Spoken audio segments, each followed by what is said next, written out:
Tọ́pẹ́ Saint. Original. Báyìí kọ́ lẹ ṣe rí tẹ́lẹ̀. Àwa tá mọ̀ yín, then púpọ̀ nínú àwọn fáǹsì yín náà tó mọ̀ yín. Ẹlòmíì gan-an ó máa hàdì fún láti dá yín mọ̀ torí ẹ rí báyìí tẹ́lẹ̀, ẹ robust tẹ́lẹ̀, tẹ́ ṣe dáadáa. Bẹ́ẹ̀ ṣe wá rí yìí ó jẹ́ nǹkan tó ń bà mí nínú jẹ́. Kí ni nǹkan tó ṣẹlẹ̀? Ọfà ni. Olóòtú. Ọlọ́run má jẹ́ kí ọfà ayé bá wa. Ọfà ni o. Olóòtú. Ohun tó ojú mi rí. Níbi tí ọfà ẹwọ́ mi ní ara dé. Mo nà dúró báyìí ni, mo dẹ̀ nà mọ́lẹ̀. Ọfà tó má bà mí ò máa ń ṣọfà lásán.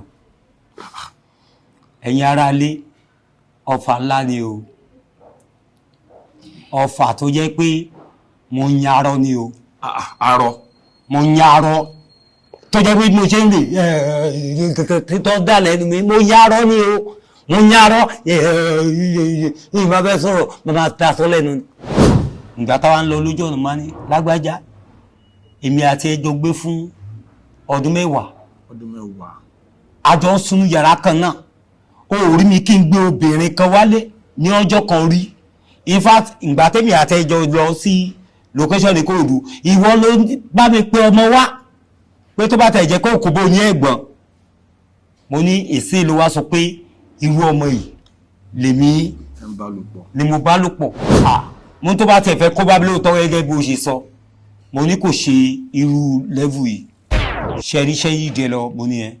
Ọya lágbájá ẹ mú ọmọ yìí lọ sí Bishland Estate, Bishland Hospital. Ẹ lọ test, ẹ lọ ṣe test fún to 3. Wọ́n mú result dé. Wọ́n ní fájèṣì ni ọmọ. Ojú wa ti àwọn tèmi tọ́nà fẹ́ kó bá mi. Wọ́n á bẹ̀rẹ̀ sí ń lọ. Ẹ káàbọ̀ sí orí ètò Unscripted with Jeff Owólẹ́wà. Lórí ètò lénìí, àlejò mi, ìkan lára àwọn gbajúgbajà actor wa ní industry wa ni wọ́n. Ẹ ti máa rí wọn nínú films lọ́tùn lósì. Ẹ̀ẹ̀kan náà láàrí wọn mọ́ nínú àwọn movies wa. A wá ṣe ìwádìí. A wá rí wípé àwọn ìṣẹ̀lẹ̀ kan ló ṣẹlẹ̀ tó fa gbogbo àwọn nǹkan tí ó ṣẹlẹ̀ yẹn bọ̀. Ẹnu oníkàn báyìí láti máa ń gbọ́ kan. Òkèmẹ̀sí. Original. Òkèmẹ̀sí. Original. Ẹ kí àwọn ará ilé. Ẹ̀yin ará ilé, ọmọ yìí kí yí o. Ẹ̀yin náà kúkú mọ̀ mí lánàá kẹtọ́ dé ní òdú ní mi rè. Mí sáì mọ̀ fọlọ́kọ Òkèmẹ̀sí Original number 1 ọ̀nìyànrín òun náà rè. Òkèmẹ̀sí. Kó tó di pé a wọnú agbami ètò lọ, kẹ́ tó sọ gbogbo ìṣẹ̀lẹ̀ nǹkan tó ṣẹlẹ̀ fún wa. Fún àwọn tí wọ́n mọ̀, ibo la bí yín sí, kí lorúkọ yín, ìgbà wo lẹ di èrò industry? Orúkọ abímisí ìlú Òkèmẹ̀sí ní ìlú Èkìtì. Ibẹ̀ náà ni mo dẹ̀ ti kàwé.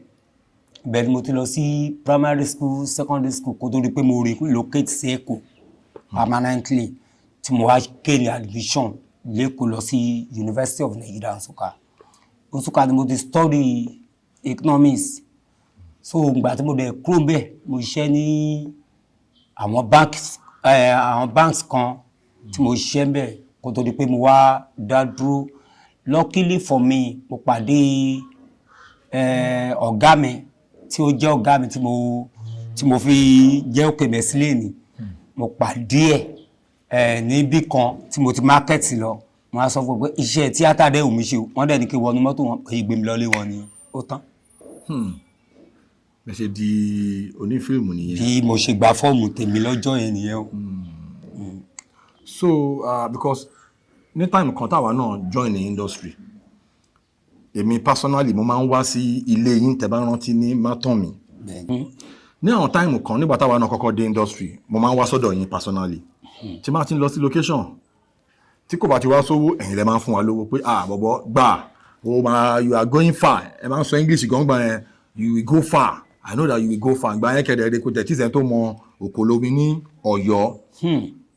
Tọ́bá tí wá lọ sí location gbà míì tí ẹnu bá tún ti gbẹ, èmi tó ń bọ̀ ní Mátọ̀mí nìyẹn. Aláyé alpha tún ti dé ojú oúnjẹ wà nílé, ẹ máa tún so oúnjẹ, a máa jẹun. You are a good person. You are a very kind, generous person. Then ìrìn àjò industry àtúndípẹ́ ṣiṣẹ́ pẹ̀lú àwọn àtijáyé Kútì, àwọn Samson Adébáyọ̀ director. ẹ fún wa ní gbogbo experience yẹn ní ìgbà yẹn. Olóòtú ibi tí ẹ kó ọ̀rọ̀ lọ ẹ àwọn Ọlọ́run jẹ́ kéèyàn rántí ìgbà ó bá dáa ni ìgbà ó dáa lè dárúkọ ni olóòtú ojú rí o ojú rí lóòótọ́ èyí ṣe bẹ́ẹ̀ dá bá ṣe bẹ̀rẹ̀ ló ṣe máa ń parí àmọ́ ní gbogbo ìgbà yẹn ẹ rí pé máa ń da adéyàn mi ò lẹ́nìkan tí mo lè sọ pé ọ̀tá mi rèé ọ̀rẹ́ mi rèé èmi àti àwọn Jaiye wà together tó yẹ pé Ọlọ́run dẹ̀ mí sí àjọkú lọ́dọ̀ Jídé Kòsùkọ́ ni ní Fádèyí ní Fádèyí Jaiye Kùtì dẹ̀ ṣe ẹ̀wọ̀n láàfin ẹ̀wọ̀n láàfin fíìmù ẹ̀wọ̀n láàfin yes fíìmù yẹn gbajúgbajà ní fíìmù yẹn gbajúgbajà orin mo dúpẹ́ lọ́wọ́ Ọlọ́run pé ó gbé mi ó gbé Jaiye ó gbé Uncle Afeez ó gbé Uncle Yinka ó gbé a lot of people Kúlú Ọdúnládé Adékọ́lá ẹ̀wọ̀n láàfin ló gbé ẹni tó bá ní ọ̀rọ̀ tó lè sọ níwájú mi kó wá sọ ẹ̀wọ̀n láàfin ló gbé bọ̀tọ̀ pẹ́ ní fọ́lọ́run nígbà tí gbogbo nǹkan ẹ̀ ṣẹlẹ̀ gbogbo nǹkan ṣì ń dùn ni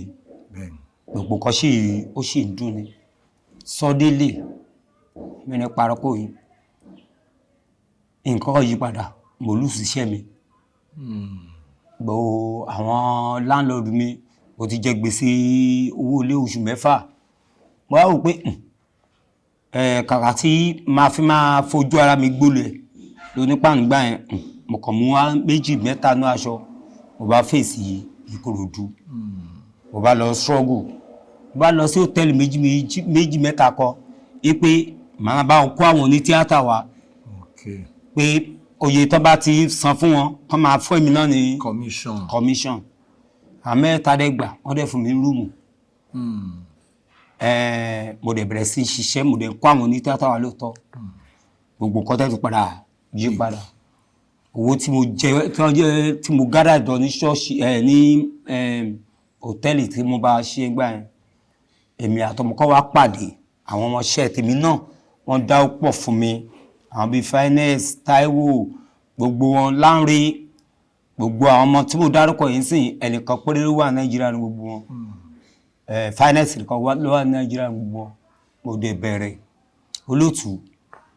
èmi àtàwọn ọmọ yẹn dẹ̀ ní àdìbẹ̀rẹ̀ iṣẹ́ ẹnìkan wá wà nígbà táwọn ọmọ yẹn dá pọ̀ fún mi tèmi àti ẹjọ́ close olóòtú kò ṣe close lásán o ẹ ti di ọmọ ìyá àjọ ń sùn àjọ ń jí kódà ibi tí mo kò mú ẹni tí a kò wọ̀ pé èèyàn jókòó ó mú ẹni tí a kọ̀ kò ń fẹnu kan but ọtí kan rí ní ọdún ni wọ́n ń pè ní pakurumọ àbí nǹkankan ọtí yẹn pasapita òun dẹ̀ máa ń ṣiṣẹ́ gan ó máa ń reason ó máa ń ka script ó máa ń ṣe so èmi dẹ̀ rí èmi ní igbákejì ẹ̀ tá a bá ń sọ̀rọ̀ nípa director production manager ló tẹ̀lé so èmi máa ń sọ pé ọ̀gbẹ́ni brain lájọ fi ń ṣiṣẹ́ yìí ọ̀ya ọjọ́ kan ó wá lórí òun ní mental fatigue wọ́n á fún ní bitters tí mo sọ yẹn ó wá ní ìgbà tó máa mú láàrin ìṣẹ́jú 5 oṣù lọ ni o ìgbà tá máa ṣiṣẹ́ tán ní ọjọ́ kejì ló kọ́ pè mí pé bọ̀dá mi kí ni tẹ́ fún mi lánàá yẹn ṣé o tún lè rí rẹ mo ní kò àǹdéré ikú pa má bò rí bí mo ṣe influence ẹ nìyẹn bó ṣe bí mi àti ẹ ṣe bá ìjẹ́ kan náà nìyẹn o ṣe mọ̀ pé ilé ẹnìkan wà kan pé ní Táíwò Arọ́mọkùn Táíwò Arọ́mọkùn yẹn ẹ mọ̀ dáadáa ìlú mọ̀ọ́ká ni Táíwò tẹ̀síwájú nínú discussion yìí mo fẹ́ kẹ́ fún wa ní experience yín lórí sẹ́ẹ̀tì ẹ̀wọ̀n láàfin tí àti Jaiye Kùtì ṣe yẹn torí fíìmù yẹn ìlú mọ̀ọ́ká ni performance yín nínú fíìmù yẹn ẹ reflect ẹ fún wa ní experience yín ká tó proceed. olótù fíìmù kẹ́ dárúkọ wẹ́rẹ́ ni Ọlọ́run kan lo Jaiye Kùtì fógo àwọn akọni. Kí lẹ rí? torí Àrẹ̀mú Afọláyan Àrẹ̀mú ò rò pé òun á ṣiṣẹ́ fíìmù inú iṣẹ́ yẹn náà ti pe audition Àrẹ̀mú dẹ̀ wà. Wọ́n pe audition fíìmù bẹ́ẹ̀ yẹn. ni Àrẹ̀mú dẹ̀ wà ó dẹ̀ jẹ lọ. bí Àrẹ̀mú máa ń ṣe dread yẹn gangan la dẹ̀ nídìí inú fíìmù yẹn. ẹni tá a fẹ́ lò fún fíìmù yẹn gan tó fẹ́ fi lead role ó ní Ibrahim Chatta. okay. bọ̀ torí pé wọ́n ní issue pẹ̀lú ẹgbẹ́ ńgbà yẹn. okay. ó ní ó dẹ̀dú Jaiye Kuti torí ó like Ibrahim láti lẹ̀. àwọn náà fẹ́ kàn ṣe òun ló fẹ́ kó ṣe ró yẹn but ẹ̀rẹ́ta kò sọ́kọ́ ní kò lè ṣe o dáàdi máa bínú òótọ́ dẹ̀ nígbà yẹn dáàdi bínú la fi lo Ọdúnládé Adékọ́lá. Ọdúnládé ò dẹ̀ lójú tì wá ìgbà yẹn òun ló bọ̀ ní Abẹ́òkúta kò dojú tì wá ó dẹ̀ gba ró yẹn ó dẹ̀ ṣe perfectly okay. gbogbo ẹni tó bá wo ẹ̀wọ̀n láàfin kọ́ lọ wò ó Ọdún ṣe fíìmù yẹn bíi pé ó ti yá sí láti 20 ọdún. gbogbo àwa táwa nù fíìmù yẹn àdúpẹ́ lọ́lọ́ pé fíìmù yẹn gbé wa. performance nínú fíìmù yẹn torí ó fọ́nì gan ó ní sí nǹkan tẹ ṣe báwo lẹ ṣe ronú tẹ fi di pé gbogbo àwọn láìsí yẹn bẹ̀rẹ̀ sí ní jáde pẹ̀lú àti Jaiye. ẹ jẹ́ kọ́kọ́ dúpẹ́ lọ́wọ́ director. Director yẹn ìgbà tá a kọ́ gba dialogue tá a gba script torí Jaiye ti fún mi ní role tó jẹ́ pé ó ti lé mi ni máa sọ ó dẹ̀ ní ó fẹ́ kí n sọ èdè ìlú mi. èdè Ìjẹ̀ṣà yẹn ló fẹ́ kí n sọ àmọ́ director yẹn ò like ẹ̀. okay. director yẹn wá pohùn mọ́ mi lẹ́nu Jaiye Kuti wá padà wá bá mi nígbà tí mi wá ti dáadáa mọ́. torí pé èdè yẹn gangan èdè yẹn ni ó ti fọkàn sí pé òun ni máa sọ. Jaiye Kuti wá lọ bá ọ̀nkò yìí ká pé ẹ fọ́mọ ilé o ẹ jẹ́ kó art gbà tí àwa ń ṣe kíní ẹ lọ torí ọ̀rọ̀ èdè wa jẹ́ nǹkan kan tí ẹ bá ti inculcate ẹ̀ sínú kárátà yín ẹ wà bẹ́ẹ̀ yẹn so I have to inculcate my dialogue sínú kárátà mi Ọlọ́run dẹ̀ gbà fún mi Àrẹ̀mú fúnra rẹ̀ náà tún wá ẹ̀ ta fíìmù yẹn àwárí obìnrin in fact Jaiye Kuti mo gbé fún ọ. shout out o àti Jaiye Kuti big shout out. mo gbé kọ. ẹni ó ní sí nǹkan tẹ fi confront àti Jaiye lórí sẹ́ẹ̀tì yẹn tẹ bójú anybody jẹ tẹ sọ èdè yẹn gan ẹ fún aláwọn lines yẹn again. yé mi sọ ni sinimá ká mi sọ ni gangan ni òun ni number 1 wọ́n pè sinimá yẹn ní ẹni àgbélébù nínú iṣẹ́ yẹn ni Jaiye ti show pé she is one of the best actor ní time yẹn mentor ẹ̀ Dèlàntí Tóyìn Ṣóbọ̀wálé. okay. so kí ni àǹtí yẹn ló gbé wọ̀ energy yẹn so anybody tó bá ti wá sílẹ̀ tí ó bá ti sọ̀rọ̀ tẹ́ni ẹ bá ti go against ọ̀rọ̀ ẹ̀ á ní máa kọ́ ẹ̀ má gbélébù máa kọ́ ẹ̀ má gbélébù tí ó wà lọ́jọ́ kan wọ́n ń pe actor kan ní Fẹ́mi Brinard. big shout out to Fẹ́mi Brinard. wow. òun náà wà lamẹ́ríkà sìn Ọlọ́run ní yẹ kó ṣe. àmín. Fẹ́mi Brinard ó wá mú ọmọ ẹ̀ ní ọ̀rẹ́ so a máa kọ́ ọmọ yẹn àrìndínlọ́mọ yẹn bí kó máa yọ̀ká lẹ́nu kó máa ṣe ní ọmọ yẹn but Fẹ́mi Brinard rí ó ẹ̀pọ̀ ẹ̀ ó ń jókòó tì àṣẹ ọmọ yẹn forí gbálẹ̀ màmá ẹ̀ náà ló rẹ̀ forí gbálẹ̀ bí tóun àti màmá ẹ̀ di drag ìyẹn Jaiye Kuti òun ni màmá ẹ̀ títí ló ti ṣubú lẹ́nu step bí ó ṣe yan àrìndín nìyẹn wọ́n dẹ̀ náwó ni lówó gbé lọ lóyìnbó wọn dé but ìjọ tóun àti Fẹ́mi ti bẹ̀rẹ̀ sí í jókòó papọ̀ tó ní sọ̀rọ̀ ààrẹ bẹ̀rẹ̀ sí í wá òkè to cut the long story short ara Táíwò kọjá ni báyẹ̀ ṣe yá akọ̀rí pé Jaiye Kuti wá bẹ̀rẹ̀ gbèsè pé òun ò fẹ́ kí kó máa wá sí ilé òun mọ́ pé ọmọ òun ò sínú level tó lè fẹ́rù irú èèyàn bẹ́ẹ̀ to the extent pé ọmọ ẹ̀ láti sọ pé mommy when I was kí ni máa ń pè àwọn arìnrìn pé kò sí kankan nu súùtù yìí tó lè wá bá òun gbà ẹ pé òun fẹ́fẹ́ o pé kó fi Fẹ́mi lẹ̀ òun pé òun ló dó tó òun pé òun lòun dẹ́ máa fẹ́ bínú ṣe bí màmá gbé ibi Jaiye Kuti nìyẹn bó ṣe ní pé kí Fẹ́mi jáde nílé ní ẹ̀ èmi bá ní kí n fi opinion mi lẹ̀ pé madam àbádẹ́ ní sùúrù ṣe rí bọ̀dá kó ẹ̀pù ọmọrin ẹ̀bá já ní sùúrù kò bó ṣe gbé mi ṣépè nìyẹn ẹ̀bá já ní sùúrù kò bó ṣe gbé mi ṣépè nìyẹn ló bá ní the years of your opinion kí dá out of this from you kí ní kọ́ bó ṣe bẹ̀rẹ̀ sí gbé mi ṣépè nìyẹn ẹ̀mọ̀ Ìjẹ̀ṣà àbínú mo kọ́ ẹ̀sọ́ àrí o ṣe fẹ́ràn mi ẹ̀yìn rí Ìjẹ̀ṣà kan rí kẹ́ ṣe security ni kẹ́ bá sí ibi orí bá dáre ẹ̀ sí lọ́yàn gbé mo yá gbàkùnrin náà ẹ̀yà bí ìsọ tèmi ẹbí lálé mi ẹ̀yà bí ibú mi ẹbí búran mi màdámù ẹ wò bímọ mi ṣe lágídí rẹ o bó ṣe lágídí ẹ̀wọ̀n kó pamọ́ mi ikú àgídí ni màdámù ikú àgídí la pààyín ikú àgídí la pààyín ẹ wò ẹ̀yin olóòtú àti ìràrẹ́tọ̀ o àti Yaya Kuti o àti Táíwò Arúmọkù o wọ́n rò pé mo ti sọ di tòótọ́ ni jẹ́ ní dàrẹ́tọ̀ iṣẹ́ ṣọ́pù fíìmù náà ni àṣìṣe wọ́n á gbé lọ dàrẹ́tọ̀ pé dàrẹ́tọ̀ ṣé mo ti fa ó ní fat this is the best acting tó ń expect ó kọ́ shake mi ni director of them is Uncle Yemi Remi Uncle Yemi Remi ẹ̀gbọ́n Chief Kọ́ran lọ dáre ti ṣe ìgbà ẹ̀ so bí gbogbo ẹ ṣe lè lọ nìyẹn. Ẹ jẹ́ ká wá fast forward sí ìṣẹ̀lẹ̀ tó ṣẹlẹ̀ yẹn gangan torí òjijì la akọ̀ máa ń rí nínú àwọn fíìmù káàkiri ẹ̀kọ́ náà la kàn rí nínú àwọn kan ló ṣẹlẹ̀. ọ̀rọ̀ lílá náà ni ẹ tún tẹnu bọ yẹn olóòtú àwọn ọ̀rọ̀ kọ̀yìn bá rántí kó pé naturally èèyàn á dẹ̀ máa sunkún sínú tẹ̀mọ̀ pé ẹkún ló dẹ̀ rí ó easily pààyàn. Ọlọ́run lo èèyàn kan kò mí aláya fíìmù nìbàdàn hòtẹ́ẹ̀lì kan jẹ́ ọlọ́ndà hòtẹ́ẹ̀lì láti lọ ìyáṣẹ́ máníjà àwọn olóòtẹ́ẹ̀lì yẹn ni mo rí olóòtú ẹ máa ṣe dáadáa àṣẹ bàbá àti ìyá tó ní hòtẹ́ẹ̀lì yẹn ọmọ wọn mo ti pàdé location ìyẹrẹkọ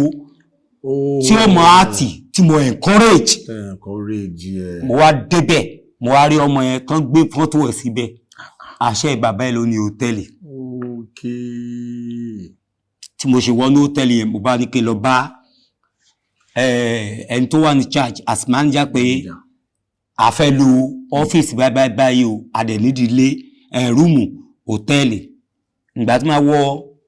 ọ́fíìsì manager wọn mo kàn bá arábìnrin bí mo ṣe ń wò mi ò lè mára mi dúró olóòtú ara mi dẹ́n dídè sí ìgbà tó wá rí pé mo ní what do you want why are you staring at me British English àwọn sọ wọ́n gbọ́ ìbò gan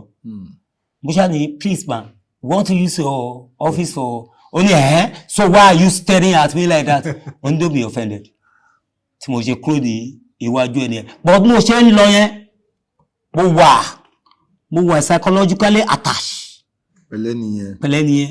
tí mo ṣe máa bọ́ọ̀lẹ̀ ni mo rí ọmọ tí mo sọ yìí ìgbà tí mo rí ọkọ̀ pé ní ẹgbọ́n ẹjẹ́ lọ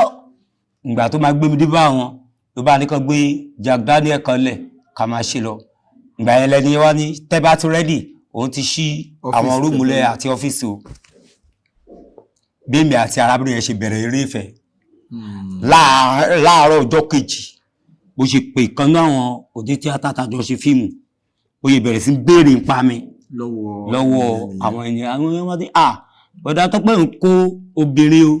pé the only thing kó ṣáàṣì fàájì kó rẹ̀ ṣiṣẹ́ ibẹ̀ ló ti wá consider mi ló ti wá dalẹ̀ ló wá pè pé wá gbogbo ṣe ń rùn mo ní mò ń bá o ní mò ń rùn náà ó ní mo ti yó mo ti mẹ́mú mo ti mú mo ní alẹ́ ọjọ́ it was the first mo fi embarrass mo dẹ̀ wọnú room mi lọ mo dẹ̀ lọ wẹ̀ mo dẹ̀ change mi ò dẹ̀ mú nǹkan mọ́ bọ̀dọ̀ wá wò mí ó wá bá mi òun máa fẹ́ mi o but condition rẹ̀ in the next 6 months kò sọ̀rọ̀ mi gbọ́dọ̀ fọ ọkọ òun èmi ò ní dánrú ẹ̀wò láyé èmi tí mi ò ní confidence mo wá ní mo ti gbọ́ gbogbo condition mo kò ju 2 weeks tá a ti wà lẹ́kọ̀ọ́ bí ó ṣe wá sẹ́kọ̀ọ́ ní ẹ pé òun wá bá wọn ra ọtí sí hòtẹ́ẹ̀lì pé òun ò lè padà sí Ìbàdàn mọ́ pé òun á sùn sọ́dọ̀ mi tó bá di àárọ̀ ọjọ́ kejì wọn a máa lọ mo ní kò sí problem àdẹ̀jọ wà ní inú ilé ní alẹ́ ọjọ́ yẹn ṣé ẹ mọ̀ pé tó ti sọ pé oṣù mẹ́fà báwo lọkọ̀ mi ṣe bá lọ sí èmi kọ́ wà ní pálọ̀ mo wo fíìmù Jumongi bó ṣe wo fíìmù lọ tèmi ló bá rẹ́ náà tó bá dé pé who are you máa ní kò yé mi pé ó ní you have visitor ó dẹ̀ wá sí pálọ̀ ó dẹ̀ wo fíìmù mo ní I don't want to disturb you since you said oṣù mẹ́fà ó ní tó bá tẹ̀ sọ bẹ́ẹ̀ ìyẹn mi pé kí a bá máa sọ̀rọ̀ lórí bẹ́ẹ̀dì ẹ má bínú tí mo ṣe tún wọlé ní ẹ̀hó ǹjẹ́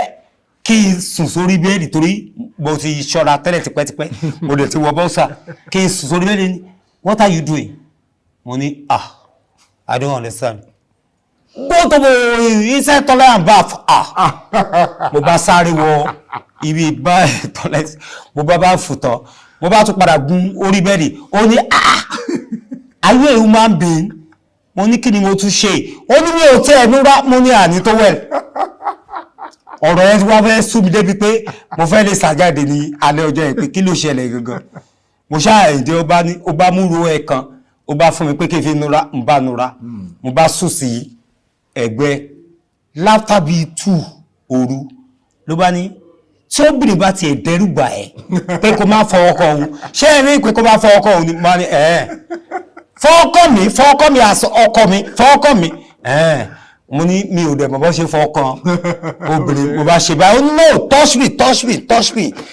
me mo bá tọ́ṣì ẹ̀yin náà mọ̀ pé nígbè ọ̀nìyàn ṣokòwò ti bí dìde o èmi náà dẹ̀ wò pé tó bí eré ẹ̀ ṣe bẹ̀rẹ̀ nìyẹn o kí n má parọ́ fún yín ẹni wu ẹ̀ tí Dúpẹ́ bá wà lẹ́nu mi ní fi nǹkan tí ò da mi ní sọ ń pa ẹ̀ láyé Dúpẹ́ dúró tì mí gan ó gbé mi débẹ̀ tán ó jẹ́ kí n mọ̀ pé màá ní láárí iṣẹ́ tí mo ṣe yìí kò ní dojú tì mí ó dẹ̀ dúró tì mí tán to the extent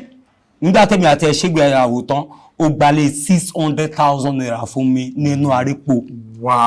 òun dẹ̀ ń gbé nìbàdàn ẹ̀ẹ̀kan lọ́sẹ̀ ọ̀sẹ̀ méjì ló máa wá sí Èkó bó ṣe bẹ̀rẹ̀ nìyẹn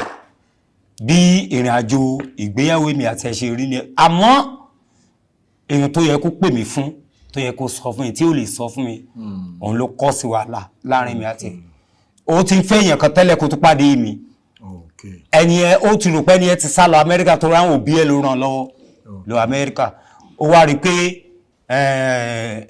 ẹni ẹ sá lọ ìgbà tẹ́ni wá rí pé àṣègbéyàwó ẹni wá pè padà pé ṣóyá ẹ má jẹ́ lo foul language ṣé nǹkan ṣe ni òun struggle bíbẹ̀ torí àwọn òbí ẹ fẹ́ máa lo òun nílò ẹrú òun fẹ́ dá wà pé tóun bá ti make owó òun fẹ́ ṣègbéyàwó pẹ̀lú ẹ pé o betray ẹ o ìgbà tí ó yẹ kí ìyàwó mi pè mí kó ṣàlàyé fún mi kó pè mí ìgbà tí ẹni wá wálé ló wá elope pẹ̀lẹ́ ni ẹ ló wá sá lọ pẹ̀lẹ́ ni ẹ ló lẹ́kọ̀ọ́ gbẹ̀rù lé mi gbogbo ẹ̀rù lé mi pátá mo dénú ilé ní ọjọ́ tí mo dé láti location ni mo rí lé ló dàbí pé mo ṣe gba apartment tuntun so ní láńlọ́ọ̀dù mi ṣe ìwà sọ fún mi pé ìyàwó mi ló gbé pé ṣe báwọn pè mí mo á ní mi expect pé ẹ máa sọ fún mi pé ìyàwó mi gbé truck wa kó nígbà tí ìṣèpá àjà táà ní bí mo ṣe bí mi àti ìyàwó gbọ́rọ̀ tèmi àti ìyàwó mi ṣe bó ṣe lọ nìyẹn. Okay, now ní industry yìí gẹ́gẹ́ bí mo ṣe sọ lẹ́ẹ̀kan a máa ń rí nínú àwọn movies ẹ̀ ń hot àwọn èèyàn ti love yín gan òjijì láàrin yín mọ́ for some years mo wá ń try láti find out pé Kẹ́mẹ́sì kí ló ń ṣẹlẹ̀ àwọn kan wá ń gbèsè mi létí pé àwọn kankan ṣẹlẹ̀ ní o pé o ní láti lọ rí wọn ò ní ọjọ́ pé òkè káwá rí yín nǹkan tó ṣẹlẹ̀ yẹn gangan ẹ ṣí ẹ̀ pẹ̀lú wa ní orí ètò. Olóòtú ṣẹ̀mọ̀ kan gúnyàn lábẹ́rẹ́ kan mú abẹ́rẹ́ báyìí kan dẹ̀ gúnyàn ẹni tí ó fi gún ẹ kò ń ṣe ẹni tó lè pariwo mọ́ ṣùgbọ́n inú ẹ ń dùn kó ń fi abẹ́rẹ́ egun ẹ̀ ó dẹ̀ ń wò ó dẹ̀ ń complain pé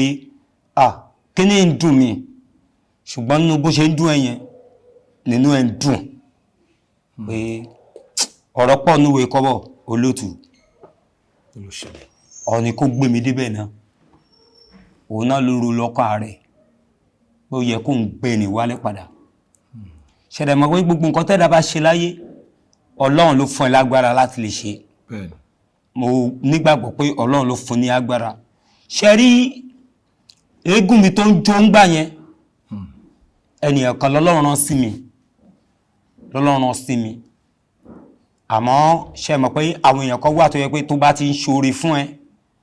tó àjàjà tí orí ẹ bá ti ń ju tiẹ̀ lọ a wò pé ṣẹ́ni nìkan ni ìgbà tá à ń ṣe ní arípo kò sẹ́ni tí ó mọ̀ wá èmi àti ẹni tí mo sọ yìí nínú indọ́sírì yìí kò sẹ́ni tí ó mọ̀ èmi àti ẹ̀ kò sẹ́ni tó máa ṣírí wa kò sí nǹkan tó jẹ tí mi ò jẹ kò sí nǹkan tó mu kódà ìgbà tó fẹ́ yàwó ẹ̀ èmi ló wá bá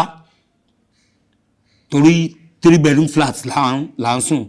èmi ní tèmi òun ní tiẹ̀ adẹ̀ ní visitors room èmi ló wá bá pé bọ̀dá Tọ́pẹ́ ẹ wo lágbájá báyìí ṣé kò ń fẹ́ ṣá ó ní mi ò understand pé kí ló mí pẹ̀lú ṣé kò fẹ́ ṣá mo ní ó ní ẹ̀ṣẹ̀ mọ̀ kó ti bímọ kan rí mo ní ọ̀rẹ́ o mi ò understand ọ̀rẹ́ o bímọ kí lọ́mọ bíbí ní ṣe pẹ̀lú pé mo fẹ́ fẹ́ pé ṣọ́mọ bíbí jẹ́ gẹ́gẹ́ bí àrùn ni mo ní òkè ọ̀nìkan mi sọ̀rọ̀ yìí ó bímọ mo fi èdè mi sọ̀rọ̀ mo bá fi èdè mi sọ̀rọ̀ ní ọjọ́ yẹn náà bá mo ṣe ń sọ̀rọ̀ yìí náà òun tó ló bímọ kan yìí ṣé bó ṣe wà yìí ṣé owó ló fẹ́ tọrọ lọ́wọ́ ẹ ni àbíṣẹ́ àbẹ́ anything ọlọ́run ti gbé àlùbáríkà lé lọ́wọ́ mo níwọ̀ náà dẹ̀ rí òun ṣọ̀lẹ òun dẹ̀ ń wojú obìnrin kò tó gba nǹkan mo ń sọ time age bá kàn báyìí mo ní it's like kí wọ́n máa fún lọ́pọlọ láti ṣe business ẹ̀ mo ní kó o dẹ̀ bá ṣe kí ni kó máa boom nínú business ẹ̀ mo ní mi ìsọjú ọ̀rọ̀ yìí lọ ó dẹ̀ lọ bá ọmọ mi mọ̀ pé máa lọ sọ fún ó dẹ̀ sọ pé nǹkan bá ní bọ̀dá Tọ́pẹ́ sọ àdẹ̀ṣègbéyàwó láàrin oṣù kan àṣègbéyàwó tí that is 2019 ìgbéyàwó kan tán ṣe ní 2019 tó jẹ́ pé ayé gbọ́ ọ̀run mọ̀ ìgbéyàwó ẹ̀ lọ fà kí la ṣègbéyàwó ẹ̀ tán tá délé tá ṣe ẹni wá fẹ́ compensate mi ọwọ́ apẹ́ gbogbo àjọ we are all 75 ní arípo ó pè wá jọ wá ẹni ẹ ti kọ́ pè mí pé kí n test mọ́tò pilot 1994 model ó ní kí n test ẹ lọ Ṣàgámù kí n test ẹ kí n wo engine ẹ kí n wo AC ẹ mo dẹ̀ test ẹ lọ mo ṣe bóyá ìpáàkì ni ó ní bọ̀dá mi ìyàwó òun ló ní kó ń gbé mọ́tò yìí fún mi mo fẹ́ yá wèrè ni òye ojú kọ́ mi mo jáde mọ́lẹ̀ pé mọ́tò wo onímọ́tò yìí ìyàwó ní pé kóun fún mi pé òun ṣẹ̀ṣẹ̀ bẹ̀rẹ̀ ni o mo lè bú sẹ́kún ó wá ní ṣẹmọ̀ pẹ́lẹ́ fẹ́ ya fíìmù òun sì ń yí báyìí owó fíìmù yẹn tó wà lọ PM ẹ sọ pé kó gbogbo àwọn táwa mi báyìí kó kànra nǹkan fògbó wa ká wá lọ garden park ká lọ wọ mọ́tò yìí ó ní mo dẹ̀ ní mò ń wá èyí lọ mo pàdé owó lọ́dà báwo náà yìí máa ń kó yẹn mo wó lọ mo pàdé yìí lọ́nà mo ní nǹkan tí ó wà lẹ́yìn gan ju fíìmù tí máa ṣe lọ pé ò ṣe gan ó yá lágbájá ẹ declare àdẹ̀ṣe fàájì kan fún ọjọ́ mẹ́ta ọ̀hún yá mi that is how happy and unique we are together as a family. Bẹ́ẹ̀. So kí ló wá fa ìpínyà kí ló fa ìṣẹ̀lẹ̀ yẹn. ọ̀nì kòmí rẹ́ẹ̀dì tó ń rẹ́ẹ̀n tí gbogbo èèyàn dẹ̀ láìkì kò sí kó wárí pọ́ sìn even the same mo yín sọ̀rọ̀ yìí kó wárí pọ́ sìn kó ní ẹjọ́ mo béèrè òkè mẹ́sì kò sí ẹni tí ò ní mú idé ibi tí màá wà tọ́wọ́n bàbá mi ní garden park wọ́n bá mi ní kò sí ẹni tẹ́lẹ̀ dárúkọ mi ṣá wọ́n á mú mi dé ibi tí màá wà but ọ̀nì kó mi fẹ́ ni kéèyàn mi fẹ́ rádà kéèyàn fẹ́ ni mọ́ òun ni ó wá pọ̀ bàbá ìṣẹ̀lẹ̀ tó ṣẹlẹ̀ a máa ń lo àwọn ilé kan láti lọ ya fíìmù ọmọ ogun àkọwà wà ń bẹ ọmọ yẹn kéré kò lè ju 14 sí 15 years lọ in fact ibi tèmi àti àwọn family ẹ̀ ti close mo ti sọ fáwọn òbí ẹ̀ pé kọ́ máa wọrí màá máa sanwó school ọmọ yẹn kéré ni kò tí ì lọ yàn so àwa ya fíìmù lé wọn bá ṣe parí ẹ̀ ní ọjọ́ yẹn à ń lọ lé wa around 1:13 lóru ní ọ̀sán lọ́sàn bóyá ní mọ́mì òun fẹ́ tẹ́lẹ̀ àwọn bọ̀dà tọ́pẹ́ lọ sí ilé wọn lọ ya fíìmù àdẹ̀wọ̀nú estate bó dẹ̀ tẹ̀lé wa bàbá ń dẹ̀dẹ̀ máa lọ náà àdẹ̀wọ̀nú estate mi àdẹ̀yà fíìmù so àwọn àgbààgbà estate mi àjọ máa ń jókòó ṣe fàájì bóyá pè mí nìyẹn pé kí n wà mo dẹ̀ wà pẹ̀lú wọn inú yàrá mi àti pálọ̀ mi náà tó fẹ́ ya fíìmù àti exterior ọ̀nà estate mi so wọ́n ń ya fíìmù wọn lọ kí wọ́n pe orúkọ woman yìí wọ́n ṣàn yaṣẹ́ lọ wọ́n yaṣẹ́ lọ tí èmi àti àwọn ẹ̀gbọ́n mi ní estate àṣefàájì ti wà lọ wọ́n parí iṣẹ́ títí di something around 10 lálẹ́ so àṣẹ ọmọ yìí ò lọlé ó ti sùn sí inú pálọ̀ mi èmi àti àwọn ẹ̀gbọ́n àbáṣefàájì tán ní kọ́bí 11:30 èmi bá wọnú ilé mo bá lọ sínú yàrá mi mo bá lọ dá ojú délẹ̀ mo bá sùn lọ jíjí tí nǹkan tó bá tóbi 2 mo kàn gbọ́ gbàgbàgbàgbà ẹ wo ọmọ ló wà lórí bẹ́ẹ̀dì wọn kíní kan mo ní ẹni sùúrù kí lẹ̀ ń sọ èmi bá lọ síta kí lọ sílẹ̀kùn mo yẹ sílẹ̀kùn náà bá bẹ̀rẹ̀ sí dàgì àti igi 2x2 2x3 pákó wọ́n bá fi nà mí lọ́mọ ìbá fòdìdé wọ́n bá ní èmi káàpù ọmọ lọ́mọ mo fẹ́ rèpẹ̀ mo ní èmi ìgbà tán náà ń gbé mi lọ sọ́dọ̀ sójà pé kí sójà tẹ ọkọ̀ báyé mi jẹ́ náà ìgbà táwa ń lọ lójú ọ̀nà máa ní lágbájá èmi àti ẹjọ́ gbé fún ọdún mẹ́wàá àjọ ń sunú yàrá kan náà ó rí mi kí n gbé obìnrin kan wálé ní ọjọ́ kan rí in fact ìgbà tẹ́mi àti ẹjọ́ lọ sí location Ìkòròdú ìwọ ló bá mi pé ọmọ wá pé tó bá tẹ̀ jẹ́ pé òkúbó ní ẹ̀gbọ́n mo ní èsì ló wá sọ pé irú ọmọ yìí lèmi ni mo bá lò pọ̀ mo tó bá tẹ̀ fẹ́ kó bá lóòótọ́ gẹ́gẹ́ bí o ṣe sọ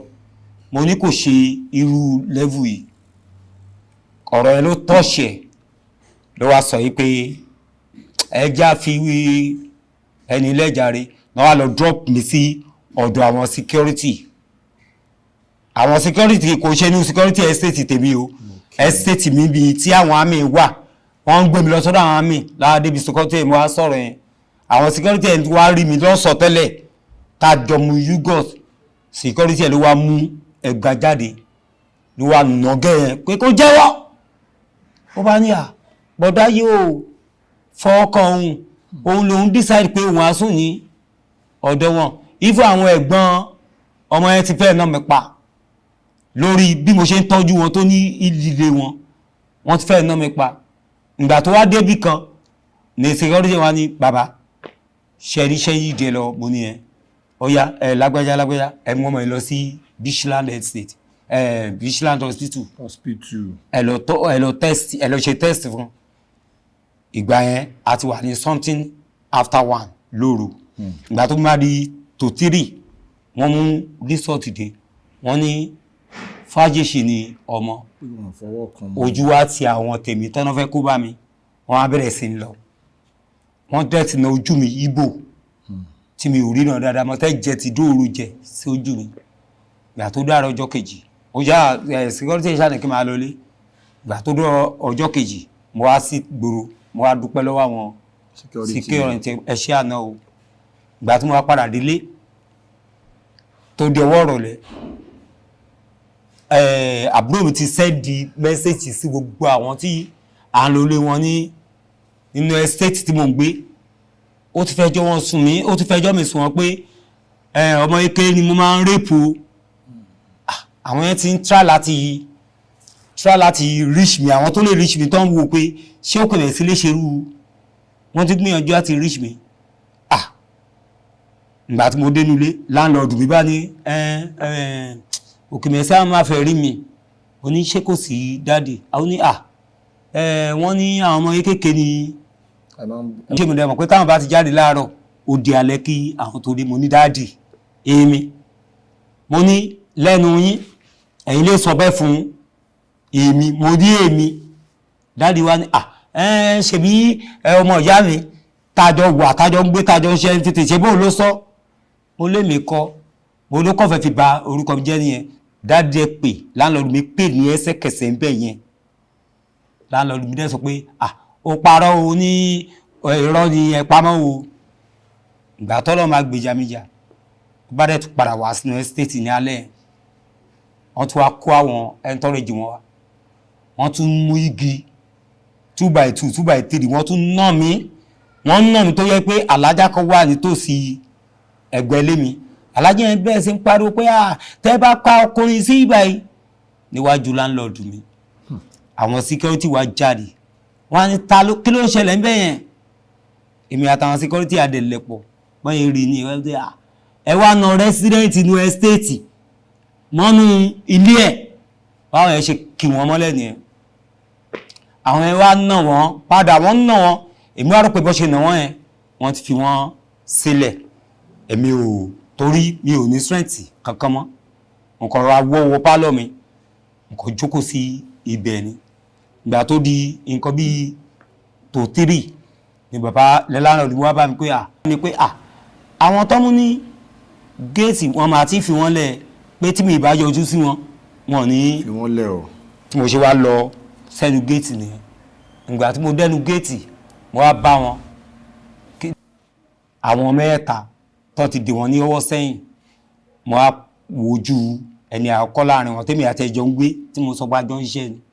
Mo wá kọjú sí mo ní lágbájá nínú bí estate àwa yìí ìwọ ni tọmọdé tàgbà mọ́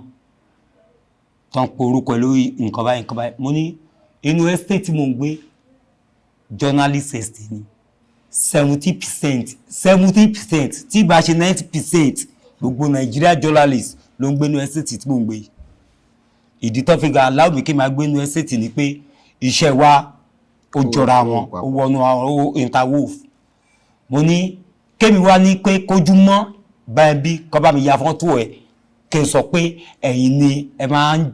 na àwọn èèyàn mọ́nú ẹ́stéètì ní alalẹ́. Mo ní ṣe orí pé mo ti bà kárí ẹ̀ jẹ́. Mo ní wà ò ní lè gbénú arépo mọ́. Mo ní but èmi ò jọ ẹ́ o, èmi ò ní fọwọ́ mi kọ́lé kí n ti wá fọwọ́ mi wọlé yẹn. Mo wá kọjú sí èyí tó dàgbà nínú wọn tí ò dànù. Mo wá lálé ẹ pé lágbájá ẹni tó orí tó dúró yìí kò fẹ́ kó darapọ̀ mọ́ gúrùpù wa o. Èmi mo ṣe agídí tí mo gbé wọnú gúrùpù wa. Now èmi ló wá rí tó na ọ́ sókè tó ń lagi mọ́. Mo ní mi ní ṣépè fún ẹ rárá. But nǹkan tí mo mọ̀ ni pé ọwọ́ tó fi nà yìí ò ti fi ṣe eré mọ́ láyé. Mo ní ẹni kẹta wọn ilé mi ló ń gbé o. Mo lé mi gangan tí mo nílé mi gbé obìnrin wálé rí o. Bọ̀ ti wọ́ ọjọ́ mẹ́ta ò lè lọ tí máa tún lọ sí ọ̀dọ̀ wọn lọ́hùn tí máa tún lọ sùn máa fi wọ́n sílẹ̀. Mo ní nǹkan tó yẹ kó fi táàgì mi ni pé nǹkan báyìí ni mo ṣe torí pé ẹni fún onídàárẹ̀ tí pé òun fẹ́ bà ayé mi jẹ́ ẹ̀dẹ̀ tẹ̀lé bẹ́ẹ̀. Mo ní ẹ̀yin security inú mi dùn pé wọ́n ti jèrè iṣẹ́ wọn, ẹ̀jẹ̀ aṣí wọn lẹ̀, ẹ̀jẹ̀ máa ṣe fàájì tiwa lọ.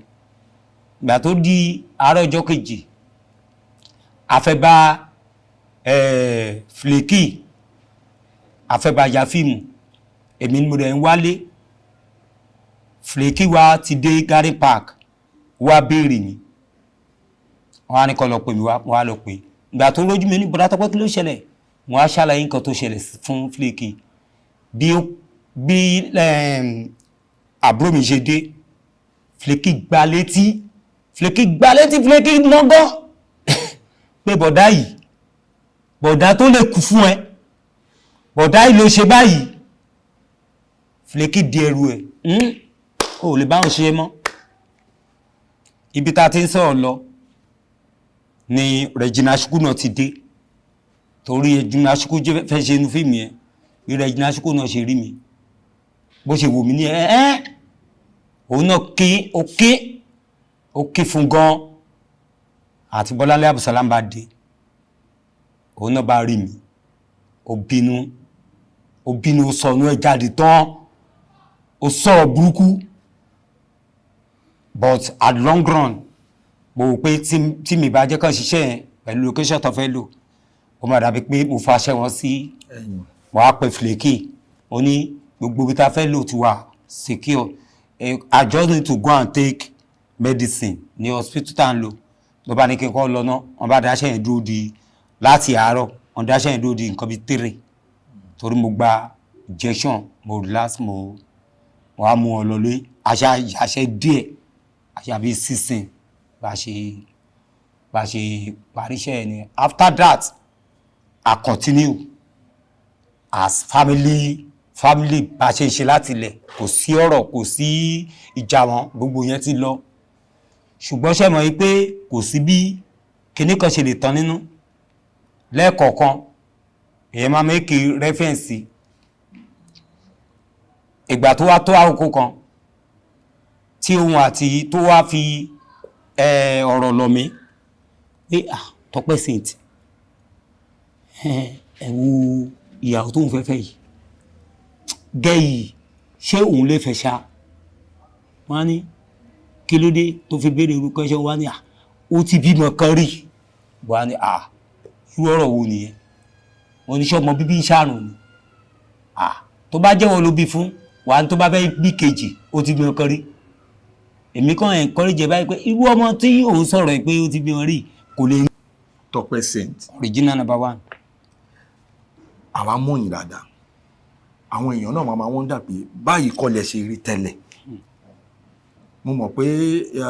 ìkólọ tó ti lọ Ọlọ́run á dágbà tó dá padà àmín ní agbára Ọlọ́run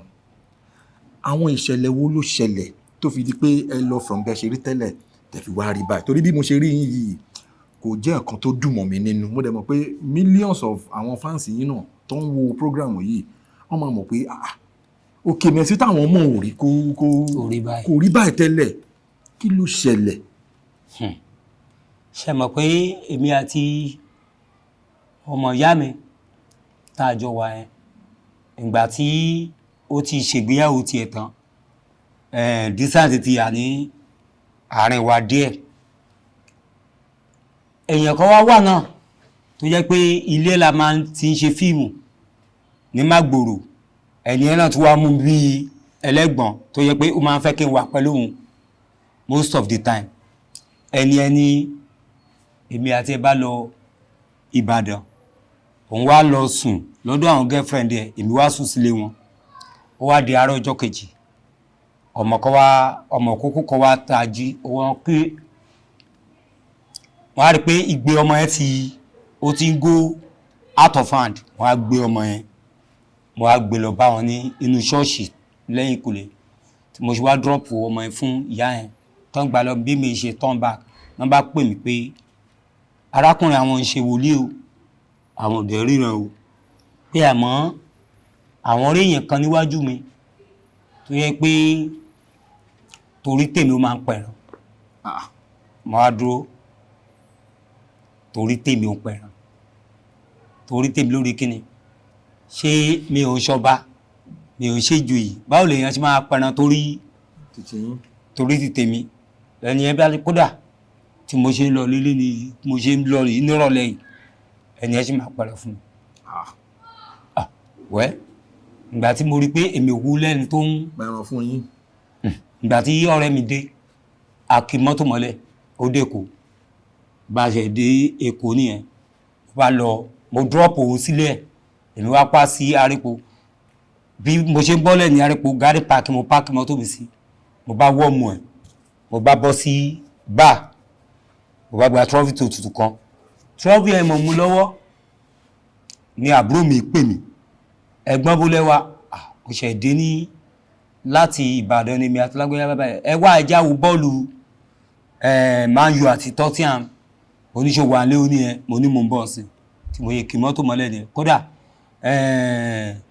trọ́fì tútù tí mo mu mi ò mú tán mo gbé síwájú mọ́tò mo sì pẹ̀ mo ń drive lọ ni ìgbà tí mo wá débẹ̀ táwọn géèmù Tottenham àti Man U bọ́n ṣe gbá bíi 37 minutes or 40 minutes ṣá ó sáà ti fẹ́ wọ first half ni àbúrò mi bá ní ẹ̀gbọ́n àbí ká pa nínú àwọn ẹran tó wà ní ọkọ bá lè ṣe ká pa ẹyọkan náà ní ká fi ṣe spaghetti mo ní ìwọ ló máa ń mú nǹkan tó máa ń bá fàájì lọ ó jájá ṣe èmi ò fọkàn sí pé mi ì ti rántí nǹkan tí wọ́n bá mi sọ nígbàdàn iṣẹ́ tí wọ́n jẹ́ fún yín wọ́n dẹ̀ ṣe oúnjẹ yẹn tán alátẹnujẹ òkèmẹ̀ sí original number 1 èmi ti kí fọ́ọ̀kì bọ spaghetti bó ṣe ń gbóná ó tún lẹ́fọ̀ọ́ bẹ́ẹ̀ ni bó ṣe gbé ẹran dé ní ẹ̀hún èdè ẹran wọn bẹ́ẹ̀ mi kọ́ ni lóríṣiríṣi mo dẹ̀ ra jókòó tì ǹjẹ́ kí n mú fọ́ọ̀kì kí n mú ìkànnú àwọn ìfun yẹn mo kàn rántí ọ̀rọ̀ Ìbàdàn ni ọwọ́ mi kan wà lẹ́yìn òun dẹ́ ṣe wà ní ilé ó ń ṣètò èyí tó kú fáwọn èèyàn mo kàn ra dìdò mo tẹ̀ lọ ìgbà tí máa dé gari park tí mo ti kúrò mo kàn rí kọ́ọ̀lù àbúrò mi tó wọlé ibo lẹ́wà mo ní èèyàn kan sáré pè mí gari park mo sáré lọ yọjú sí wà lè jẹ́ yín kankan tó lọ mo ní rọ̀ mo ní ẹni yẹn sọ pé tí mi ìbá báwọn the next 5 minutes mo ní ọ̀rọ̀ eré lè máa pẹ́ ọ̀rọ̀ yìí o ọ̀rọ̀ eré lè máa pẹ́ o ìpè tí mi ìgbọ́ rí tí ó bí mi ò lè gbé mi ṣẹ́ lọ́mọ ìyá mi bẹ̀rẹ̀ sí gbé ṣe pé tó ń bá padà rí mi nǹkan báyìí ló máa ṣẹlẹ̀ àkíní kan òun ò ní ṣe gbá òun ò ní ṣẹ̀wọ̀n mo dẹ̀ wò pé ṣé ó ju ọ̀rọ̀ pẹpẹ súpà tó inú ẹran yìí lọ ni tèmi náà ṣe wà ní orí ọwọ́ mi ní táìmù yẹn nìyẹn pé òòṣà bó bá lè gbè mí ṣe mí bó ṣe bá mi tí incident yẹn ṣe ṣẹlẹ̀ nìyẹn bàbá àṣẹ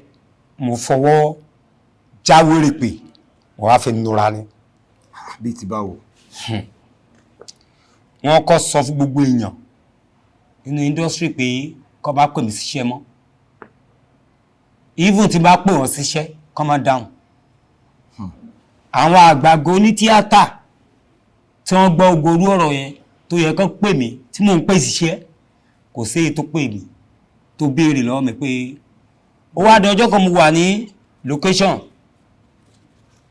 Yínká Quadri ò lè mú ọ́ra Yínká Quadri bá pè mí ó bá ní Òkèmẹ̀sí òun máa ń sọ fún ẹ pé àwọn ọ̀rọ̀ kan wà pé tó bá ti mọ̀ tí yóò má máa sọ bá ní sà ọ̀rọ̀ wo ni mo tún sọ tí mo mọ̀ tí ó ní báwo ni máa ṣe sọ fáwọn èèyàn ipe ògo fámílì àwọn lágbájá báyìí ló ń lò ògo àwọn ẹbí ẹ̀ ló ń lò pé ẹjọ́ tí mo tó kiri nìyẹn mo ní àwọn ẹbí wo mo bá súnmọ́ ẹni ẹ dáadáa pé ọ̀gá mi Yínká Quadri tó bá jẹ́ lóòótọ́ ni làwọn tí ẹ̀ ń sọ yìí mẹ́fà mú mọ́ àwọn ẹbí mẹ́fà ẹni àkọ́kọ́ Dubai ló ti ń ṣe tírélà méjì ló ní ilé 3 ló ti kọ́ ògo kan nìyẹn o ògo kejì òun náà tó tún aláwọ̀kọ́ ló mú àbúrò ẹ̀ lọ sí Dubai náà o the same ẹnìkejì ẹ̀ náà iṣẹ́ kan ló wà àtẹ̀gbọ́n ẹjọ́ ń ṣe o òun náà ti kọ́ lé méjì o ẹnì kẹta ó ti lọ kí náà pé orúkọ bíbá yìí United Arab Emirates ibẹ̀ lòun náà wà ó dẹ̀ mẹ́kẹ̀ owó òun náà kọ́lé kan kò tí kọ́ kejì ẹnì kẹrin obìnrin ní hòtẹ́ẹ̀lì ló rán ní Saudi Arabia ní Dubai mo ní ẹnì karùn-ún òní last born wọn mo ló ṣe ìjáde yunifásitì ó sáf lọ́wọ́ mo ní ẹni tó sọ̀rọ̀ yìí ẹ̀yin náà mọ̀ bí Ọlọ́run ṣe gbé burúkú ẹ̀ jáde mo ní tó bá jẹ́ pé lóòótọ́ ògo àwọn tí mo dárúkọ ẹ̀ ló ń lò kójọ́ kó wà lóògo tèmi náà kémi náà lè kó nira jìra pé ẹ bàbá ìjọ ẹ bá mi bẹ̀ kó lóògo tèmi náà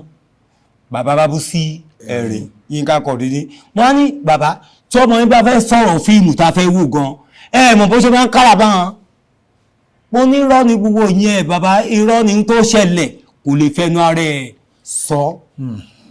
bí bàbá ṣe wá wò mí ní ẹ pé òótọ́ ni bí mo ṣe clear ọ̀rọ̀ ara mi níwájú Uncle Yínká Quadri ni. àṣírí okay merci original Tọ́pẹ́ Saint original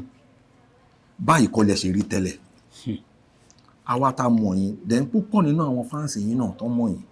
ẹlòmíì gan-an ó máa hàdì fún láti dá yín mọ̀ torí ẹ̀ rí báyìí tẹ́lẹ̀ ẹ robust tẹ́lẹ̀ tẹ́ ṣe dáadáa bẹ́ẹ̀ ṣe wá rí yìí ó jẹ́ nǹkan tó ń bà mí nínú jẹ́ kí ni nǹkan tó ṣẹlẹ̀. ọfà ni olóòtú Ọlọ́run má jẹ́ kí ọfà ayé bá wa ọfà ni o olóòtú ohun tó ojú mi rí níbi tí ọfà ẹwọ́ mi ní ara dé mo nà dúró báyìí ni mo dẹ̀ nà mọ́lẹ̀. kí ló ṣẹlẹ̀. wọ́n gbé mi lọ sí Beachland Hospital àwọn èèyàn bẹ̀rẹ̀ sí ń dáwó fún mi pé kí n fi sanwó hospital but ìgbà tó di pé kò ṣe ọ̀rọ̀ owó nìkan àwọn tí wọ́n wo orí fóònù mi tán rí àwọn èèyàn wọ́n bẹ̀rẹ̀ sí ń pe àwọn èèyàn yẹn inú àwọn èèyàn tó pè nínú ẹ̀gbọ́n mi kan tó ń gbé ní Òṣogbo ìyẹn wá ní kánjọ́ kan máa fi mí lé mọ́tò kí n máa bọ̀ ní Òṣogbo ọfà tó má bà mí ò máa ń ṣọfà lásán ẹ̀yin ará ilé ọfà ńlá ni o ọfà tó jẹ́ pé mo ń yarọ ni o mo ń yarọ tó jẹ́ pé mo ṣe ń rè tó dà lẹ́nu mi mo yarọ ni o mo ń yarọ ìbá fẹ́ sọ̀rọ̀ mo máa ta sọ lẹ́nu ni èmi tẹ́ ẹ rí tí mo jókòó yìí mérékù Ọlọ́run ọba mérékù ẹ̀yin àdúrà èèyàn yẹ kí n rí bí yé o mo ti lọ mo ń yarọ gidi ṣe mo ń tọ́pẹ̀ láàárọ̀ mo ń játọ́ lẹ́nu mo ń ní èrè dádúró ọ̀rọ̀ mi ò jáde síta fáwọn èèyàn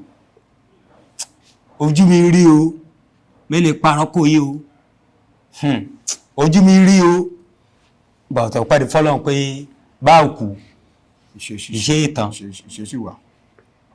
So ẹ̀gbọ́n yẹn wá ní pé kán mú yín sínú mọ́tò kẹ́ máa bọ̀ l'Óṣogbo. bẹ́ẹ̀ni ìbẹ̀lẹ̀ bá sórí yẹn. bẹ́ẹ̀ni bí wọ́n ṣe gbé mi dé Òṣogbo lẹ́gbọ́n mi gbà mí. wọ́n fi yín sínú mọ́tò láti hospital àlàyé tó gbé mi náà ó mọ̀ pé mi ò gbádùn ó kàn fi ràn mí lọ́wọ́ ni ilos ìyẹn dírẹ́bà tó gbé yín. ó kàn fi ràn mí lọ́wọ́ ni bóyá ìjà ní Òṣogbo junction ẹ̀gbọ́n mi ti dó síbẹ̀ ẹ̀gbọ́n mi kàn gbé mi sórí ọkọ̀ fi ọwọ́ mi wọ́n fi di ara wọn mú bóyá gbé mi lọ lórí báìkì náà bá gbé mi yà sọ́dọ̀ àfa wọn ìgbà tó gbé mi yà sọ́dọ̀ àfa wọn làfa wọn bá dé èmi àti dájọ́ ń dùn kan mo ní mi ìbáyàn kan ọdún mi ò tí ṣe ẹni tí ọ̀rọ̀ ò clear bí àfa yẹn ṣe àwọn ó bá ní pé kí ẹ̀gbọ́n mi ṣó yẹ ẹ̀gbọ́n mi ní adìyẹ sílé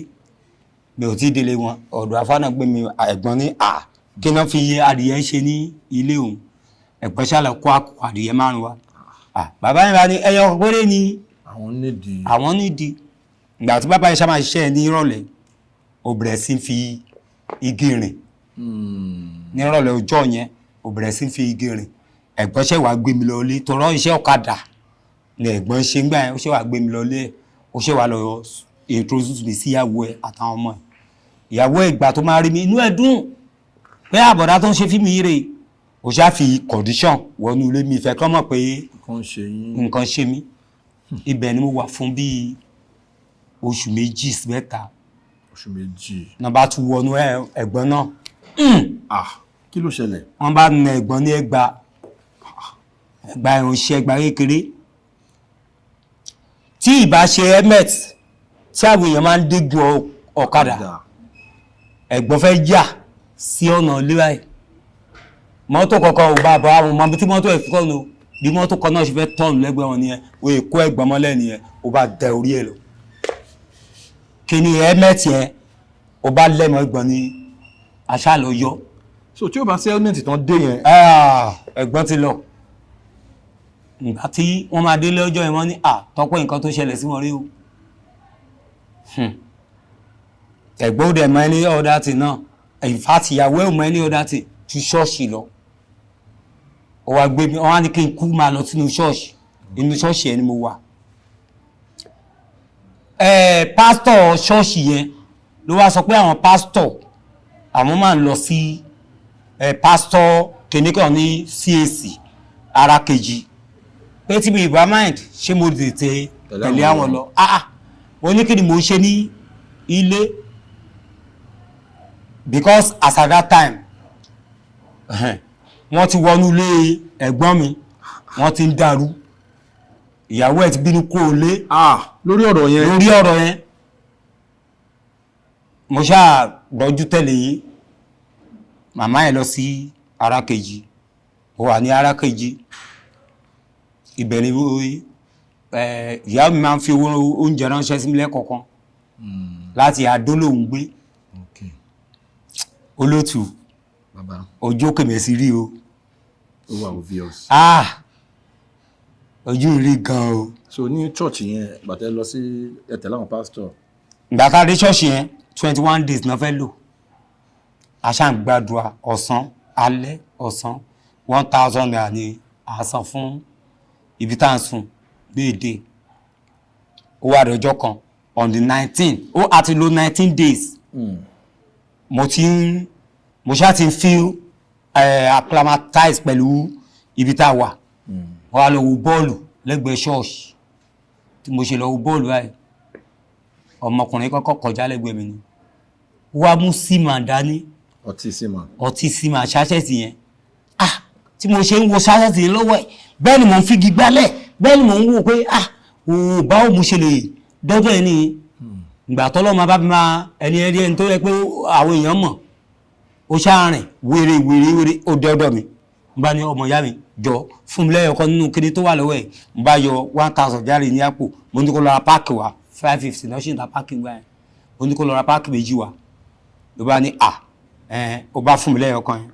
bó ṣe lọ rà mí wà èmi bá jẹ́ ẹyọ kan yẹn olóòtú ẹ bá mi gbọ́ miracle of the century. kí ló ṣẹlẹ̀? ìyanu tó jẹ́ pé ó ju ìyanu lọ èmi bá mu sáṣẹ́tì símanu kò tó ìṣẹ́jú méjì mo kàn rí àágùn tó ń jáde láti ẹsẹ̀ mi àágùn yẹn bá ń jáde pòròpòrò èmi aṣọ mi bì àágùn yẹn ń jáde àwọn aṣọ mi ti tutù mo bá bẹ̀rẹ̀ sí sọ fọ́lọ́ pé ṣé kì í ṣe pé mo kọjá ìyè mi báyìí nígbà tí wọ́n gbé mi wá sí ṣọ́ọ̀ṣì tí mo tó wà mọ́ ọtí ṣé tí bá kú báyìí kò ní jẹ́ pé mo fi tèmi kó bá àwọn pásítọ̀ tí mo tẹ̀lé wá ibẹ̀ ọlọ́njọ́ má fi mi bà orúkọ àwọn pásítọ̀ yìí jẹ́. kí ni àágùn ìmáde orí mi fún o Arsenal kan score bọ́ọ̀lù ni bí àwọn èèyàn ṣe dìde góò bẹ́ẹ̀ náà ṣe dìde pẹ̀lú wọn ní ẹ o góò ẹsẹ̀ mi kí ni igi ti jábọ́ mo cross títì yẹn mọ́mí máa sá lọ sórí pẹ́pẹ́ pẹ́yìngbóhùn máa sá lọ sórí pẹ́pẹ́ kó lọ máa. bàbá olóòtú bí mírẹ́kù yẹn ṣe di òkè mẹ́sì padà rí o láti gbà yẹn o. láti gbà yẹn o. bó ṣe di òkè mẹ́sì padà rí o. ẹ wá mọ tó fọ́nì nípa rúrù tẹni mo rù yìí. ìgbà tí ara mi yàtọ̀ tí mo padà sọ̀rọ̀ ìyàwó mi. ìyá mi tọ́jú mi mo jẹun orí mi tún tóbi padà mo ṣe ǹjẹ́ ó yẹ kí n sọ pé mo padà bọ̀ lẹ́yìn àárín wọn ṣe ni mo tún gbé bọ́ọ̀dì mo bá tún padà bọ̀ ní àárín wọn mi ìjọ ìwọ̀n mọ́ pé kájọ máa ṣe but àṣẹ rírí tán rí mi bí ìbànújẹ́ ló tún jẹ́ fún wọn àṣẹ àwọn tó ń ta ọfà wọ́n tún padà lọ renew ṣe wá rí èyí tó padà renew yìí ó bá mi gan o bí ti báwo. mo á bẹ̀rẹ̀ sí ń gbẹ mo kàn ń rú ni tí n bá wẹ̀ báyìí màá dé máa wẹ awọ mi mọ́ kankan ara mi bẹ̀rẹ̀ sí ń gbó kí ló ṣẹlẹ̀ mo á ń gbẹ mo ti wá dé level kan pé wẹ́ tó bá tẹ̀lé pé ikú náà ló ń bọ̀ ṣe bí má dé farabalẹ̀ kúkú mi bọ̀tọ̀ ọlọ́run má jẹ́ n kú síbi tí ìyá mi ò dẹ̀ ní nǹkan méjì ju ṣọ́ọ̀ṣì lọ lẹ́yìn ṣọ́ọ̀ṣì ìyá mi ò ní nǹkan méjì gbígbẹ ni mo ti gbẹ láti gbà yẹn dèsìn tí mi ò ti recover. ibo lẹ wá ń gbé ń sìn torí kò sí kú kankan lójú yín bí kò ṣe yíyẹ ẹ ní kú báyìí lágbára Ọlọ́run ẹ máa pẹ́ fún wa Ọlọ́run á fún yín ní àlàáfíà ara gbogbo ìgbà tó da yẹn èyí tó tún da jù gbà yẹn lọ Ọlọ́run máa dá padà nílọ́po láwọn ọkùnrin tó ti lọ ló máa padà lágbára Ọlọ́run. Ibo lẹ ń sùn ibo lẹ ń gbé nísìn. mi ní parako yìí o mi ò níbi tí mo sùn o mi ò ní ilé lórí mi ò ní anything kódà àti jẹ àti mú ó ní agbára ọ̀dọ̀ yín tí mo wálé ní gan ibi tí ọ̀dọ̀ yín tí mo wálé ní gan àwọn tí a jọ ń jókòó tán mọ̀ irú èèyàn tí mo jẹ́ à ń sọ pé ẹni tó pè mí kí àwọn máa ń wo ṣóò wọn àwọn náà dá 2000 náà bá kó fún mi pé kí n lọ òun ni mo fi débí o. ok merci. original. mo fẹ́ kí ẹ wo kámẹ́rà kẹ́ bá àwọn fáǹsì yín sọ̀rọ̀ àwọn aráalé mo fẹ́ kẹ́ bá wọn sọ̀rọ̀ kí ni nǹkan tẹ́ fẹ́ gọ̀gàn kí lẹ fẹ́ kàn ṣe fún yín mo mọ̀ pé nídìí ìrànlọ́wọ́ kí ni nǹkan tẹ́ fẹ́ kàn ṣe fún yín ẹ sọ fáwọn aráalé mo dẹ̀ mọ̀ ká máa rí àánú gbà lágbára Ọlọ́run. ẹ̀yin aráalé kí lọ ni kó nídìí ìrànlọ́ kí ló tún fẹ́ máa àwa wíwo ló tún fẹ́ máa sọ ṣẹ́ni mo ṣe ẹnìkan lẹ́kùn fún mi ìrànlọ́wọ́ ni mo nídìí ẹgbẹ́ òkè mẹ́sì padà dìde ẹ jẹ́ kí n dìde padà ó nídìí lé lórí ó nídìí ọ̀nà tí mo tún lè máa gbà fi padà sínú iṣẹ́ mi téèyàn bá rí nǹkan ṣe ó lè ṣe skit gan kó débẹ̀ ẹ jọ̀ọ́ ẹ ràn mí lọ́wọ́ mo nídìí ìrànlọ́wọ́ yín especially mo nídìí accommodation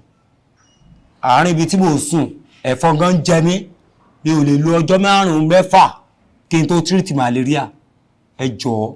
gbogbo ọmọ Nàìjíríà yìí tẹ́ jẹ́ fásitì ẹ̀yìn tó jálẹ̀ ẹ̀yìn tẹ́ ẹjọ́ mọ Olúmi káàjọjọ́ mọ Èkìtì ẹ̀yìn tẹ́ ẹjọ́ mọ Ìjẹ̀ṣà ẹ̀yìn tẹ́ ẹjọ́ mọ Yorùbá original number 1 ẹ jọ̀ọ́ ẹ ràn mí lọ mo béèrè fún ìrànlọ́wọ́ rin ni ẹ ràn mí lọ ìmọ̀jẹ̀ bá bí yẹ̀kú ẹ ṣe gan. gbàtẹ́ dé mo sọ́lẹ̀ kan pé bí mo ṣe rí kò jẹ́ nǹkan tó dùn mọ́ mi nínú inú mi ò dùn rárá mo dẹ̀ mọ̀ pé bẹ́ẹ̀ ṣe ti bá àwọn ará ilé sọ̀rọ̀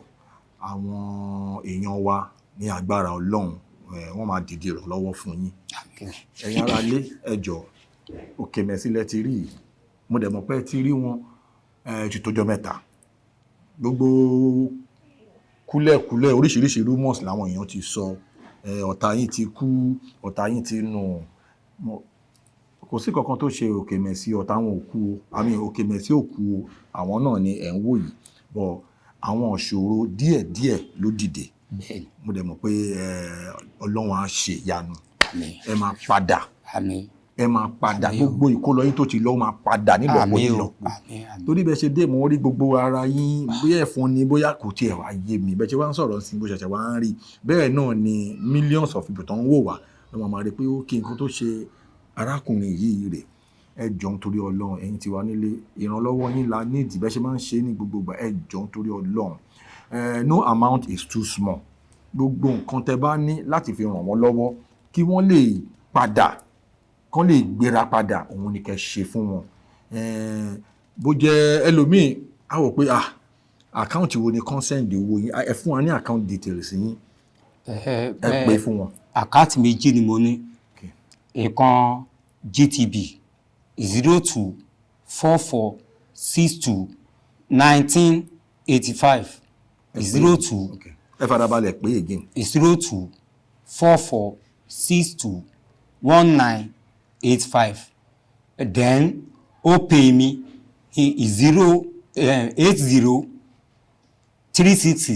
8036634450 ó pè mí nìyẹn. orúkọ wo ló wà lórí àwọn àkáǹtì? jẹ́ Bámidélé Olúwatọ́pẹ́ Saint ní GTB mi, ó pè mí náà the same orúkọ tí mo jẹ́. ẹ wá farabalẹ̀ pé ó pè yẹn lẹ́ẹ̀kan sí fún àwọn aráalé. 8036634450. then fún àwọn tí wọ́n fẹ́ reach out sí yín, ẹlòmíì lè fẹ́ pè yín kan gbọ́ látẹnu yín, bóyá kan bá yín sọ̀rọ̀ pé òkè sẹ́yìn gangan ni ẹ̀ ń sọ̀rọ̀, ẹ pé nọ́mbà yín fún àwọn aráalé. 08036634450 lẹ́ẹ̀kan sí 08036634450. ẹ ṣé gan. ẹ̀yin aráalé, ọ̀rọ̀ lẹ ti gbọ́ látẹnu Tọ́pẹ́ Saint Òkèmẹsí. ẹ jọ̀ọ́ nítorí Ọlọ́run, ìrànlọ́wọ́ yín ni wọ́n need. ẹ jẹ́ ká dìde ìrànlọ́wọ́ fún wọn kí wọ́n lè padà so he can get back on his feet. Bàbá, mo nígbàgbọ́ ní agbára Ọlọ́run wípé a máa rí àánú gbà. Àmín. ẹ máa padà. Àmín. bẹ́ẹ̀ ṣe máa ń ṣe bá ṣe máa ń rí yín nínú fíìmù yẹn, inú wa máa ń dùn, àwọn fáǹsì yín máa ń lọ́ọ̀fù yín gan. mo dẹ̀ mọ̀ pé ẹ máa rí àánú gbà ní agbára Ọlọ́run. tábà máa wá pè yín padà wá sórí ètò yìí. ẹ̀yin aráalé, ọ̀rọ̀ láti gbọ́ lé àti ẹnu Tọ́pẹ́ Saint Òkèmẹsí, wọ́n ní ìrànlọ́wọ́ yín. mo tún sọ lẹ́ẹ̀kan sí, ẹ jọ̀ọ́ ẹ jẹ́ ká dìde ìrànlọ́wọ́. gbogbo ibi tẹ́ ti ń mú owó náà, àpò yín ò ní gbẹ ní agbára Ọlọ́run. gbogbo ibi tẹ́ fọkàn oore sí, tẹ́ fọkàn àánú sí, ẹ máa rí àánú, ẹ máa rí oore gbà ń bẹ̀. ẹ jọ̀ọ́ ẹ jẹ́ ká dìde ìrànlọ́wọ́ fún Tọ́pẹ́ Saint. Tọ́pẹ́ Saint, ẹ ṣé gan tí ẹ jẹ́ wa ní orí ètò, torí èmi mọ̀ yín dáadáa. táwọn tí mo ṣe máa ń dínrún nígbà yẹn tá a bá wá sọ́dọ̀ yín. òótọ́ ni. ẹ máa ṣe fàájì fún wa, ẹ máa ṣe gbogbo. mo dẹ̀ mọ̀ pé bọ́lá ṣe jẹ́ ká tún ríra yìí, tá a bá máa padà wá gbé yín wá sórí ètò, testimony ni. àmín o. a máa padà gbà. àmín o. tẹ́ bá ti padà lágbára Ọlọ́run, àwọn films àbẹ̀tẹ̀ máa ṣe gbogbo ẹ̀ pátá ni a máa padà sọ, a máa tún padà sọ lórí ètò yìí náà ni. àmín. mo rí ilé appreciate. ẹ kí àwọn aráalé. ẹ̀yin aráalé, dáadáa náà la máa gbọ́ síra wa. èdè Òkèmẹsí yẹn ni. ẹ̀yin aráalé, ó gbà kó yí o, àbárí àgbé èyí rí gan akìlẹ́yìn gbogbo nǹkan ìbámu dá ó lé lágbára Ọlọ́run dáadáa ni o, a máa já sí dáadáa o. bẹ̀rẹ̀ ṣe é ṣe pẹ̀lú prógráàmù yìí, ọwọ́ yóò ní wálẹ̀. gbogbo àwọn tẹ́ ẹ̀ ṣe oore fún, ẹlẹ́dàá wọn a máa ṣe kíni, a máa ràn yín lọ́wọ́. ẹ ní tọrọ jẹ o, ẹ ní fowó wo àìsàn o, àìsàn ò ní ṣe yín o. ẹ ṣé gan, mo really appreciate Òkèmẹsí original #1. ẹ̀yin ti wá nílé, as we come to the end of this edition Unscripted ìletò Jeff Owólẹ́wà náà ni. Thank you so much for your support. Love you.